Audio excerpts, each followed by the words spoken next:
தமிழக மக்களுக்கு வணக்கம். முதல்வர் ஸ்டாலின் அவர்கள் பார்த்தீங்கன்னா சமீபத்தில் தென் மாநில முதல்வர்கள் அழைச்சி ஒரு கூட்டம் நடத்தியிருக்காரு. அது என்னென்னா தொகுதி மறுசீரமைப்பு பற்றின ஒரு கூட்டம். மத்திய அரசே பார்த்தீங்கன்னா அதை பற்றி இன்னும் ஒரு தெளிவான முடிவுக்கு அவங்க வரல.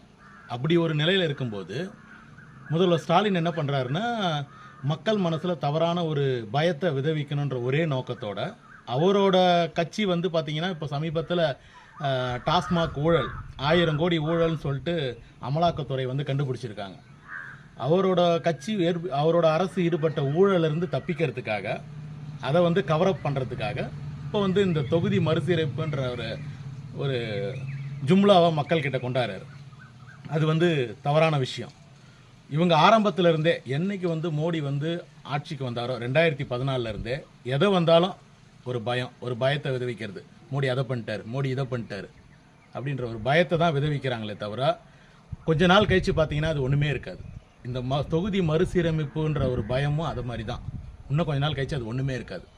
சமீபத்தில் அமித்ஷா தமிழகத்துக்கு வந்தார், மத்திய அமைச்சர் அமித்ஷா அவர்கள். அப்போ அவர் என்ன சொன்னார்னா பார்த்தீங்கன்னா தொகுதி மறுசீரமைப்பு மக்கள் தொகை அடிப்படையில் இருக்காதுன்னு தெளிவாக சொல்லிட்டார்.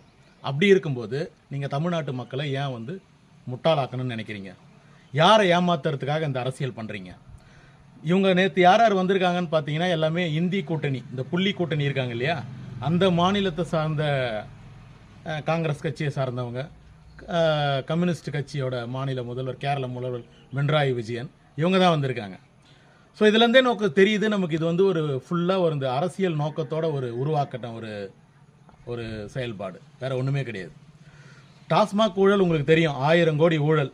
1000 கோடின்றதே மிக குறைவான மதிப்பீடு.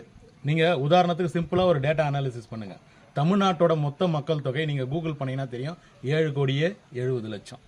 அதில் பாதி பேர் ஆண்கள், 3 கோடி 3.5 கோடின்னு வச்சுக்கோங்க. நான் ஒரு அசஸ்மெண்ட்டுக்காக ஒரு அப்ராக்சிமேட் சொல்கிறேன், 3.5 கோடின்னு வச்சுக்கோங்க. 3.5 கோடி பேரில் 4ல் ஒருத்தவங்க சரக்கு சாப்பிட்றாங்கன்னு நீங்கள் வச்சுக்கோங்க, ஆல்கஹால் ட்ரிங்க் பண்ணுறாங்கன்னு வச்சுக்கோங்க. உதாரணத்துக்கு ஒரு 80 லட்சம் பேர் சாப்பிட்றாங்க. ஒரு நாளைக்கு 80 லட்சம் பேர் சாப்பிட்றாங்கன்னா அவங்க 150 ரூபா கொடுத்து சரக்கு சாப்பிட்றாங்கன்னு நீங்கள் வச்சுக்கோங்க. நான் சொல்கிறது மினிமம் அமௌண்ட்டு சாப்பிட்றாங்கன்னா அதை வச்சே பார்த்தீங்கன்னா ஒரு நாளைக்கு அதில் 10 ரூபான்னு இவங்க அடித்தாங்கன்னா கிட்டத்தட்ட அதுவே பார்த்தீங்கன்னா ஒரு நாளைக்கு இவங்க அடிக்கிற காசு 87 லட்சம் இன்ட்டு 10 ரூபா போடுங்க. சிம்பிளாக ஒரு அசஸ்மெண்ட்டுக்காக 1 கோடி இன்ட்டு 10 ரூபான்னு போட்டுக்கங்க, 10 கோடி ரூபாய். ஒரு மாதத்துக்கு 300 கோடி ரூபாய். அதுவே ஒரு மாதத்துக்கு 30 கோடி ரூபாய். ஒரு வருஷத்துக்கு 30 கோடி, ஒரு வருஷத்துக்கு எடுத்துங்க